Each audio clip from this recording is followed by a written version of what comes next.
clear of the closing doors, please. Welcome to Subway Sports Talk. My name is Peter Kennedy, and I am your host. Thank you so much, as always, for joining us on SST. I would say that we have our whole crew here ready to make some picks, but it's just not true. What is true is that you can find the podcast on Apple, Spotify, YouTube, wherever you listen to podcasts. You can appreciate it any which way, audio, video, however you like it. But unfortunately, if you look at the video, you will not see our losing members of the Picks podcast, Pat Boyle or Mark Shenloogian. Instead, you will see the tied for first winners of the Picks podcast, Pete Kennedy, that's me, and of course, Cody O'Connor. What's up, brother? Tied for first. That was really nice of you because you do have one in the loss column. So, I do. I will point that out continuously because I'm not in first place and off another 1 and 2 and a disappointing one again. But, there's no excuses to be made. We just got to make better picks. And hopefully this week that's what we're going to do. I'm not here to tell you about 3-0. I'm here to make solid picks this week. There is no gimmicks. Let's just get back to the winning ways.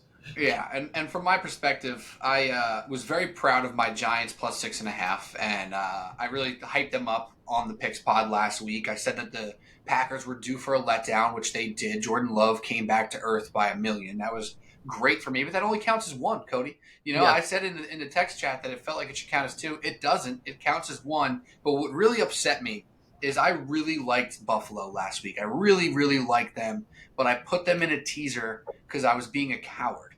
That's right. And I put them in a teaser, and the other leg missed, which was the Colts plus 8, had a chance. It was live. It missed. It is okay. We can move on. But really, I do deserve some S-talk thrown at me for backing the Los Angeles Chargers. And as we sit here during halftime, probably the third quarter by now, and they're down 42-0 against the Raiders.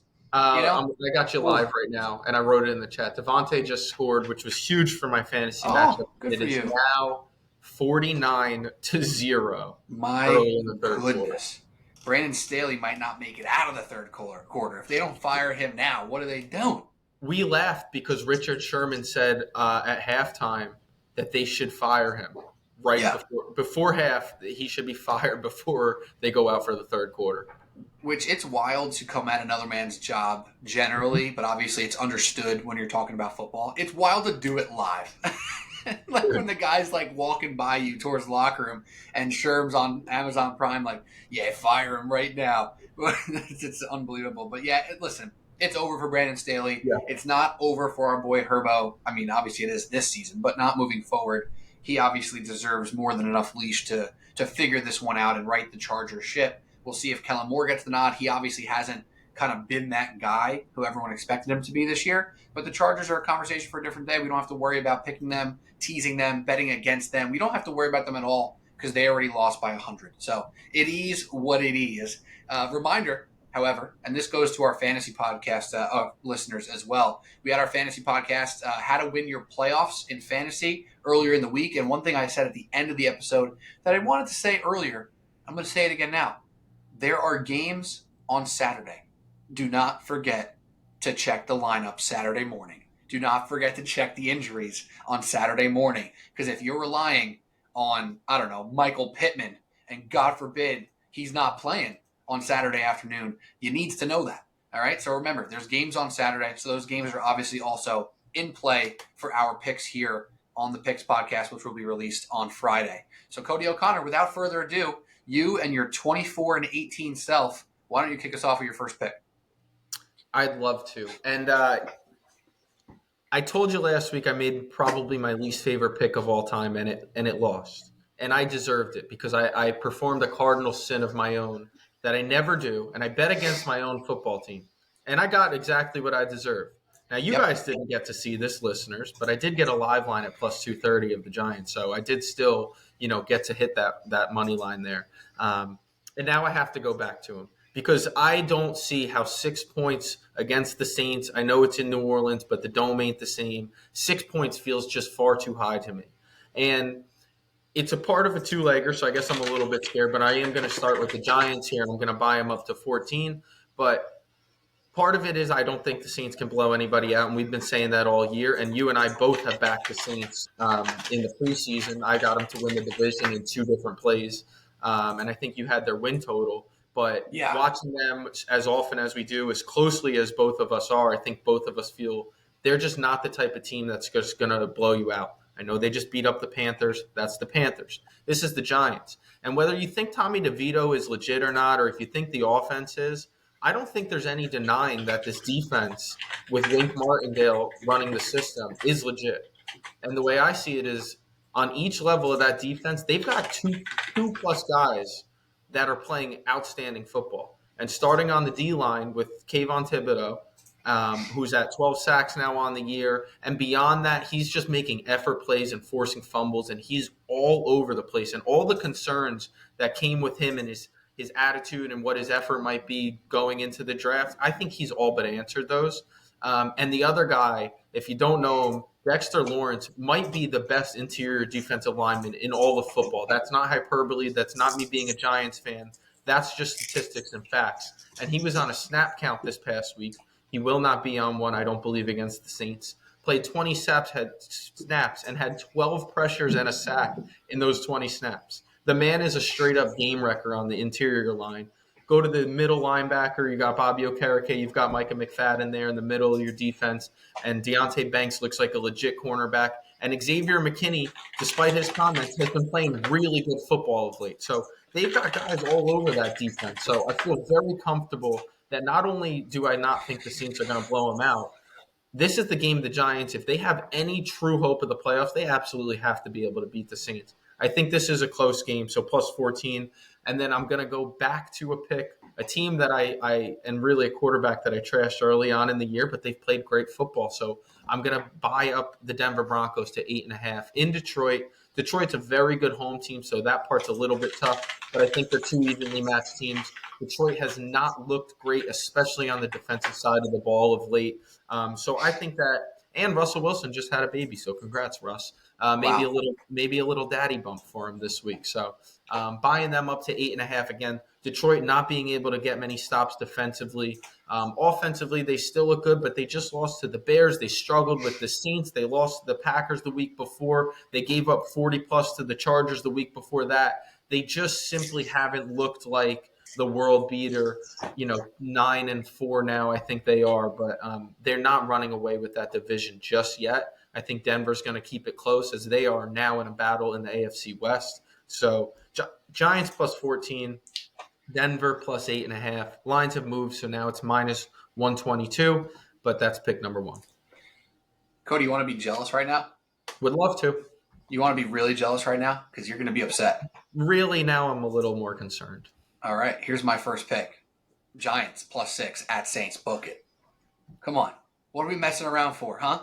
What are we messing around for, Cody? The Giants are not just going to cover the spread. They're going to be in it late, and they're probably going to win the game. Listen, I have not known many things in the world of the NFL. However, I got to say this, Cody. I don't have the stats in front of me, but off the top of my head, I think I've put the Giants in my picks 5 or 6 times and maybe have lost one of those picks so far this year. I've had a good feel for this team for a lot of it. I've kind of known when to stay away. I've known when to push the button on the Giants, whether it be with the spread or to win a game outright or in a teaser. I've hit them on a couple teasers this year. I think the only one I might have missed was the Raiders, which was a weird game that got blown out. It is what it is. However, the Giants have played well against teams that are under 500. So if you look at those teams, if you count the Seahawks as a team that's under 500, it makes the record a little bit worse. They're one game under. When they played each other, the Seahawks very much were not under 500. So I'm kind of leaving them out of my data set here. But Commanders, they win the game. Bills, they cover 6 points. Jets, they cover 6 points. Raiders, they got blown out. That's the outlier. They beat the Commanders. They beat the Patriots. They beat the Packers. So this is a team all along throughout this entire season where our biggest mistake was expecting them to punch up. They haven't punched up much. They punched up against the Packers. That's about it this entire freaking season, right? So what do you see in the New Orleans Saints? If we talked about this team in week 2, we would have said, oh, the Saints have a great defense. The Saints are the runaway favorites to win the South.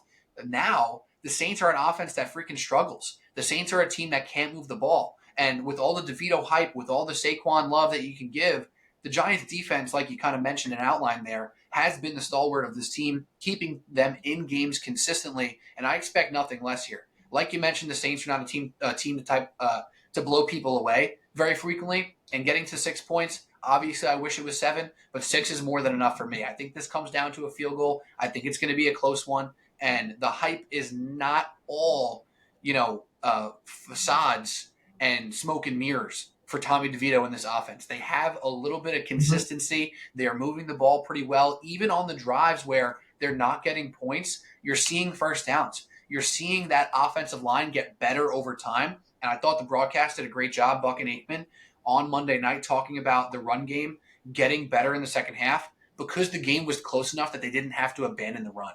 Yeah. And with this Saints team, they're not going to be the type of team to really just, roll over you and go up 3 scores where you have to pass. So I expect, again, second half, strong performance. DeVito clearly not afraid to use his legs. Giants +6, that's my first pick. I'm not trying to overthink this. I'm just going with the team who I think is going to compete and keep this one close within 6 points. Giants is my first pick. Yeah, and been playing great ball. And I had cutlets for dinner tonight. How you doing? Come on. And I know my last name's O'Connor, but my mom's maiden name is Dallasal, and she's whipping up the cutlets in there. And I'm like, oh, man. If this doesn't say Tommy DeVito, man, I don't know what will. So now let me just say this before you get to your next pick, because if you've also been listening to the podcast and following along with how I've been doing stuff all year, I'm big on what, Cody? What have I said 100 times here? Well, you try to take the team, the opposite of what they did last week, essentially. Correct. So that would go against this pick here for sure. So I went against the Packers thinking like they're flying a little too close to the sun, and you could easily argue the Giants are flying too close to the sun here. So that makes me a bit nervous, but the Saints are coming off a win too, so yeah. I throw that idea out the window for this one. Yeah, and a big win, and that's what's weird about this line is it because the Saints are coming off that big win? Is it because nobody still believes in the Giants, which is understandable? I mean, they are 5-8 after all this hype, and they've won 3 in a row. But usually when you win in prime time against a good team like that, I feel like a point or two starts to go in your direction when maybe it shouldn't be. And it feels the opposite, which is the number of 6 is bizarre, but that's because I just don't think the Saints deserve that many points. And also, the Saints haven't been the home juggernaut that we all kind of think they are, right? Like they're not just this team that goes home and wins all the time at home. Like they've lost a handful of home games this year. They got smoked by the Bucs early in the year at home. They lost to the Jaguars at home, which obviously are a better team than them. But it's not like the old Saints. They lost to the Lions at home 2 weeks ago. It's not the old Saints where it's like, oh my God, they're home. They need 3 extra points in the spread. No team's getting 3 extra points in the spread. I do think, though, to your point, Cody, if this didn't come off a Giants' big win, based off the team's overarching kind of perception, this could easily have been a 7-point spread. So I think the 6 is giving that little bit of respect to the Giants. Yeah, well, I guess we're going to find out on Sunday, but we're both liking them, we're both backing them, and we'll see where we go. Pick number 2, I got a straight pick for you. Another line that it doesn't make any sense now to me, and it's because it's moved in the opposite direction, and we talked about it in our group chat, and it's the Chiefs who are now at -8, who opened up at -9.5 in New England. They dropped down to 7.5, which, again, I simply can't understand. Maybe it's people officially saying, like, this is not the same Chiefs, and I don't trust them to blow teams out, and this, that, and the third. The Patriots won a game. They won on prime time. They won with Bailey Zappi. Maybe it's different. I'm not buying any of that. The Patriots are not good. They are simply not good. They're a decent defensive unit. I get that. But so are the Chiefs. So if you're giving me 8 points now, I think the Chiefs score 17 and cover that. I think if the Chiefs score 20, it's all but locked up. I don't think that the Patriots are going to be able to move the ball very well against them. And yes, I know that the Chiefs' offense has clearly not looked the same. I mean, there's drops everywhere. You don't know where Mahomes is going to go. You don't know what's trusted. And right now, we don't know if Isaiah Pacheco is playing, and maybe that's a bit of a factor. But Clyde Edwards-Helaire didn't look too bad last week. And the Chiefs now coming off back-to-back losses. I don't think anyone in the world believes they're going to lose this game. And I don't want to mess around with the Chiefs. So you didn't want to mess around with the Giants and adding a leg. I don't want to mess around here with the Chiefs and adding a leg. I want them straight up. People are probably thinking they can't blow teams out. Well, if you remember just a couple weeks back, their last win against the Raiders, they start down 14-0 quick, and it looked ugly, and they rung a quick 28 on them. They still have that ability. They still have that burst. and they still have that bad man, Patrick Mahomes. So not too much more to go into this. Just think that the Patriots are not a team that's going to win football games. Plus, the Bill Belichick rumors came out this week of how this is going to be his last year. So there's a little bit something of that, whether it could play to their favor, but I think it's more of a distraction and a team that is looking to the future, and their future right now is a top-end draft pick. And the Chiefs have now the Denver Broncos right on their tail in the West, so they've got to win. So Chiefs -8 straight up for pick number 2.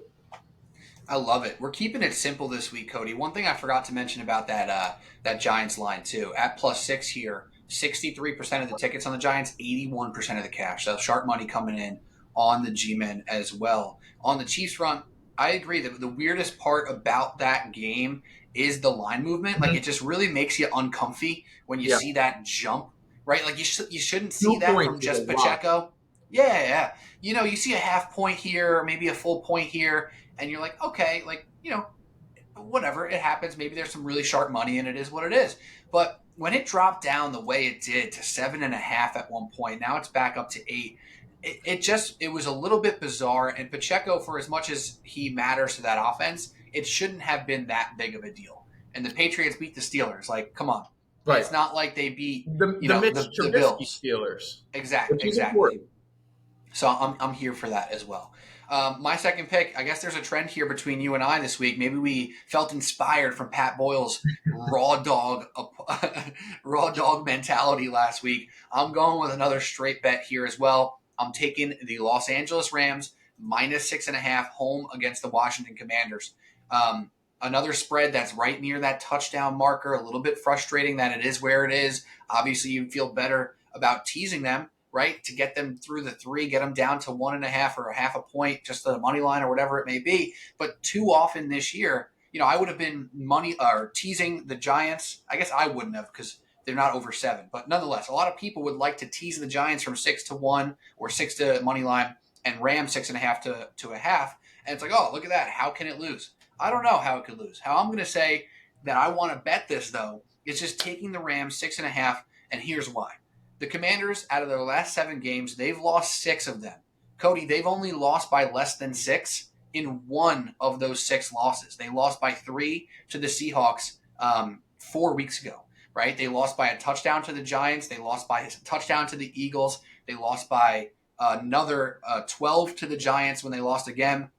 Lost by 35 to the Cowboys and 30 to the Dolphins. The Rams are not quite the Dolphins. They're not quite the Cowboys, but they are definitely the Giants at minimum, right? So I think the Rams, with their new spark, with Stafford's health, with Cooper Kupp and Puka Nacua kind of cooking the way they are, and more importantly, Kyron Williams being back, this is a spot where the Rams can have one of these victories. The Rams went toe-to-toe with the Ravens last week. They are playing great football. The Commanders are on their way down. Yes, Sam Howell will sling it, and he'll make you a little nervous with a backdoor cover, but I don't care. I think the Rams cover this up by a touchdown here. They've been playing great football the past couple weeks, and they have the weapons. They have the defense that's been tuning up just enough. And don't forget about this. 2 weeks ago, against the Cleveland Browns, who have been one of the best defenses in football, the Rams put up 36 points. This team's cooking. They've scored 30 3 weeks in a row. And I expect nothing less at home against the Commanders. Rams -6.5 is my second pick. Yeah, I stared at that line. Like, do I money line it? Do I take it straight? Do I take the over? And I ended up not taking it there. I'll probably see it in my pool picks because I do like the pick. And Stafford got taken away from me this week in fantasy. My quarterback is Justin Herbert going into the playoffs, who obviously got hurt. So now I'm in need of a quarterback on waivers. And my buddy, who I'm playing, he took him straight from me. Put up a way too high amount because he had the extra roster spot. He's got Lamar. He's not playing the guy. But he took him. Gamesmanship. It's the right move. It was a good move. It was one I thought he might do. He's the type of guy that would, and he pulled it off. And don't tell me you ended up with Sam Howell. I am still deciding. Right now I have Geno, but I am deciding because I had Kyler Murray. I don't like him playing against San Fran. So I'm deciding because Sam Howell. I'm playing him. I'll tell you this. Early, and he could get the garbage time, 2 touchdowns, rushing a little bit. Like, he's a viable, more than viable, a pretty solid fantasy. He's averaging 18 fantasy points a game. Though. He's playing great fantasy football. He's not playing great real football, however, but he's doing what he has to do. He's also rushed for a few touchdowns over the past couple weeks. So I'm actually, this is funny that we're here now.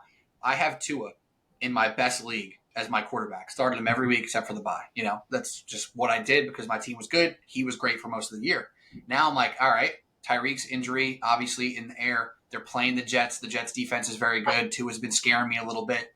I snagged Stafford off my wire in that league. In my other league, I have CJ Stroud, who obviously needs a backup right now because of the concussion. You got to see if he's going to play or not. And I picked up Sam Howell. So I could very much have a lot of skin in this game, let alone I have Cooper Kupp and Puka Nacua in one of those leagues as well. So I have a lot of skin on the Rams this week. So I didn't want to make it my pick, but looking at the numbers, looking at it, I couldn't help myself. I hope pick number 3 from you is just the over straight up. Like I'm just going all in. That'd be great. All right. Pick number 3 for me is another straight line. And it probably shouldn't surprise anyone that I'm going to do this because I've been taking this team since the beginning of the year. And now they're down their quarterback, and everybody wanted to jump so far off the bandwagon. This team can't win anymore. This was a Super Bowl roster before the year started, and it's still a Super Bowl roster minus their starting quarterback. It's the Cincinnati Bengals.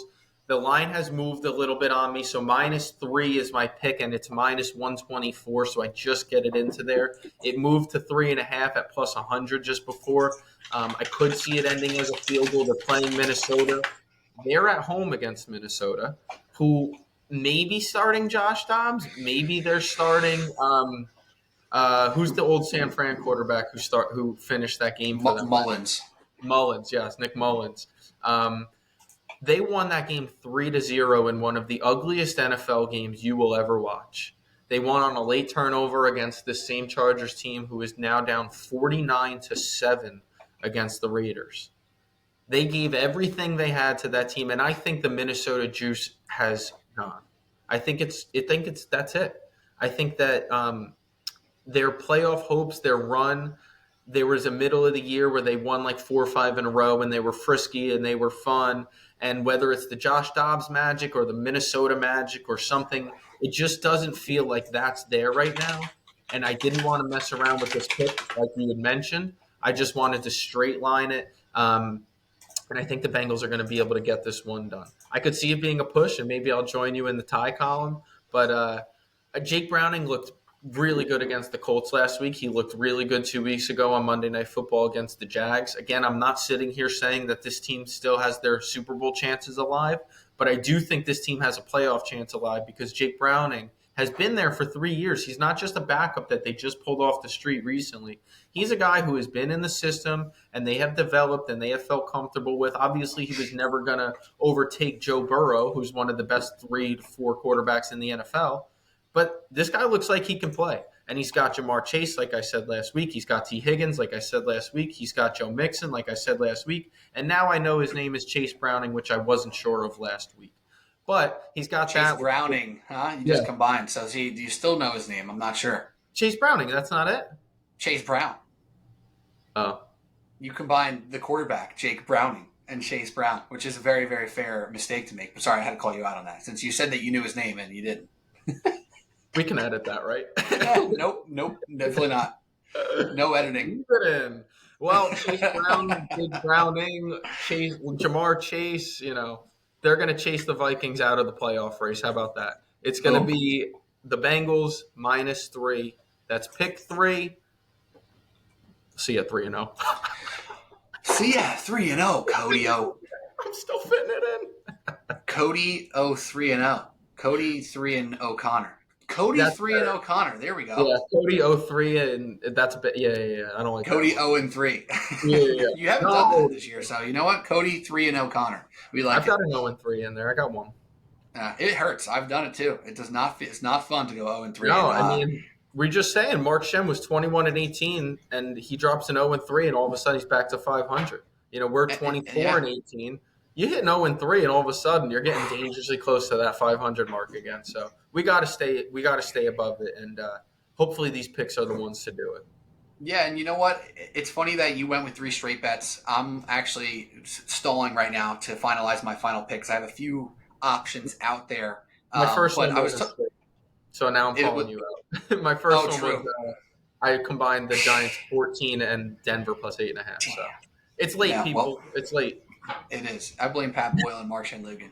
Anyway, so I was talking to an old buddy of mine. He's an older gentleman, great guy, and he's a gambler, like we all are, right? And he was telling me about these 3-team 10-point teasers he was putting in. And as he was telling me about this, and it ended up losing. I forget which leg lost, and I was just like, wow. You know what? You think you learn over time that the teasers are not better. However, I sit here today with possibly three straight bets on my ledger here, and it feels more nerve wracking for It some does. reason to bet three straight bets in this context. Meanwhile, you're banking on less to go right, right? Like when we put the teasers together, like when you do a Mark Shenloogian, which I'm sure his picks will come in with 9 legs each, like Each. you are counting on so many things to go right in your favor that when one thing miraculously goes wrong, which it does all the time in the NFL, you're like, oh my God, how did that lose? Yet you make the straight bets and you have 3 teams and you have a really clean graphic here on Subway Sports Talk social media, and it feels more nerve wracking. And we just don't learn, Cody. Like, the teasers sometimes, as beautiful as they are, that's why they're called teasers. We know parlays are for suckers. We've heard this all before, and yet we do it all the time anyway. And that's why I lost all my bets probably on Thursday night, because all I did was bet stupid same game parlays and first touchdown scores. And if I was going to pick a side, I would have picked the Raiders, but I didn't even bet on it. And now I just lost 4 bets. Like, I'm being stupid.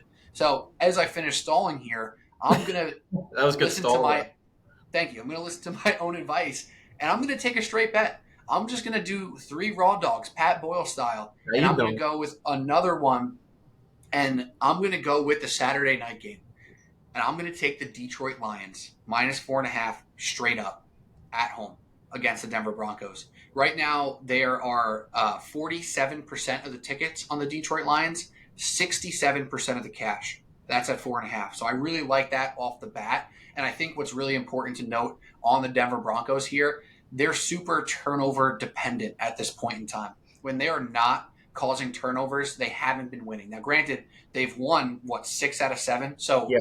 they've been on a crazy stretch of causing turnovers. So I understand why, you would be like, well, why would it stop now? Turnovers are one of those things that actually does randomly kind of just happen and not happen. We see it all the time in this league. And Jared Goff went on a stretch for a while, throwing a lot of interceptions in this year. He threw 3 in a row, a couple weeks. Well, not 3 in a row in one game, but 3 weeks in a row with at least 1 interception. And then last week against, I'm looking at the wrong thing.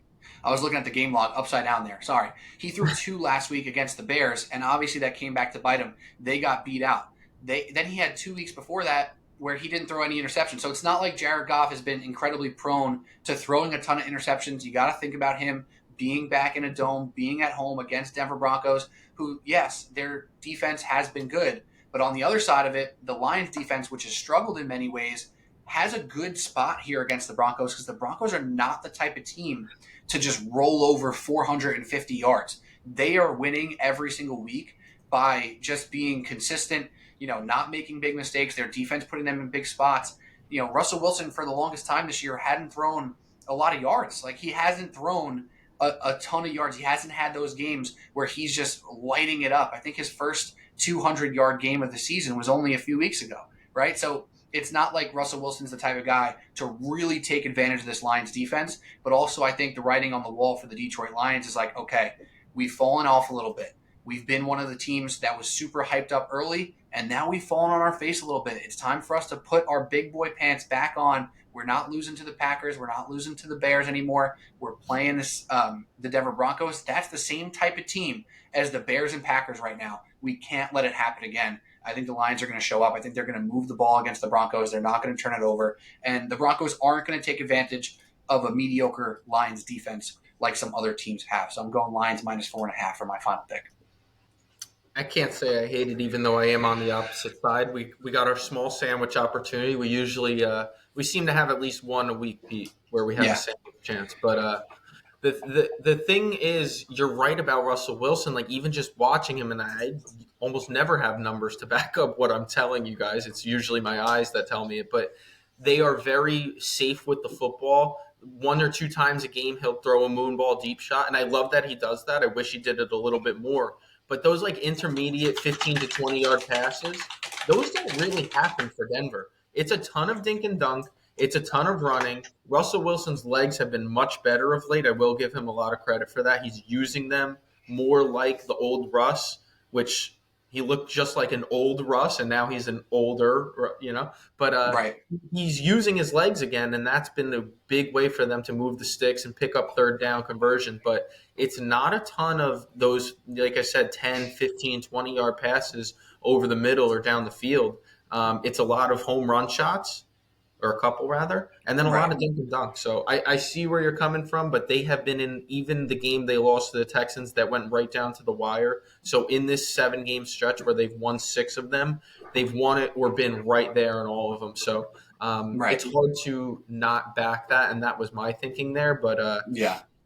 And let me correct myself here too, because he actually did have a couple games early in the year where he threw a bunch of yards. So he threw 300 in week 2 and week 3. 225 in week 4, but that was when their team was a completely different team, right? Yeah. They started off 1-4. Actually, if you want to go all the way down, they started off 1-6, and some of those games where he threw a lot of yards, like they were down big, they had no choice. So those were very much different. After week 4, he didn't throw 200 yards for 5 straight weeks. So that was really more of my sentiment there. So since week 5, he's only thrown 200 yards twice now. So it's not like the Broncos, like we mentioned before, are lighting up the yardage and putting up crazy crooked numbers. Because really all these wins, since they've gone on that win streak, Cody, they only scored over 24 points once. And it was against Cleveland, which was a couple defensive situations where, Russell Wilson only threw 134 yards and 1 touchdown. So it was really the defense that got them those points. Yeah, they have a lot of games like that you're like, how did they win that? That's been a lot of their win streak. Even the start of it against the Packers, I remember. They beat up on the Chiefs, but there was another one in between way back when. But yeah, they've just been in games, and that's where me buying them up to 8.5 came into play. But I hope we hit our sandwich, Pete, because I prefer them to lose, being that I have the Chiefs to win the West. If the Chiefs win and the Broncos lose, they have a real stranglehold on it. So. I wouldn't, I wouldn't hate to be wrong about this pick, but that's not why I took it. I do think that they can keep it close, so we'll see. There we go. All right, Cody O'Connor. That's it. We got our picks in. We'll hear from Mark and Pat before Saturday, so we can get all the picks up on social media. You can follow that at Subway Sports Talk on X, Instagram, Threads, TikTok, everywhere. It'll be posted there. And yeah, good stuff. Any last words, Cody? Anything else to say to our listeners before we say goodbye? I'll take a half a win tonight for taking the Raiders straight up -2.5. Hell yeah. Oh, you want it on the record? No way. I'll give you a push. All right. I'll see you at 24-18-1. That was a good one. We got a first touchdown scored tonight. There's some juice over here, Pete, and we've been saying it for a couple weeks, and I hope I don't jinx it, but me and my brother come home on Thursday nights to my parents and have dinner and whatnot and see them. And obviously some bets start flying later on in the night. There is some serious Thursday night juice this year. And we both had the running back, the fill-in running back for the Raiders. I think his last name is White. White, first touchdown scorer. So it hasn't stopped. Let's keep it rolling into Saturday, Sunday for us. Love it. Can't wait. I look forward to it on Saturday. I know I have a free day on Saturday. The lady is going to be with some pals, hanging out, having a girls' day, which means that Petey Peppers is going to be having a boys' day. I don't know when, where, how, or why, but it's happening, and I can't wait to watch some football, watch some weird stuff happen all day on Saturday. That's the best that you have that on a Saturday where there's 3 standalone games too. Enjoy. Just lock in. Can't wait. All right, that's all we got. Subway Sports Talk. Don't forget to subscribe or review on your podcast app, notification bell on YouTube so you know when we drop new stuff, as well as on social media, as I mentioned before, at Subway Sports Talk. But for Cody O'Connor, I'm Pete Kennedy. That's all we got. We'll talk to you guys next week. Cheers.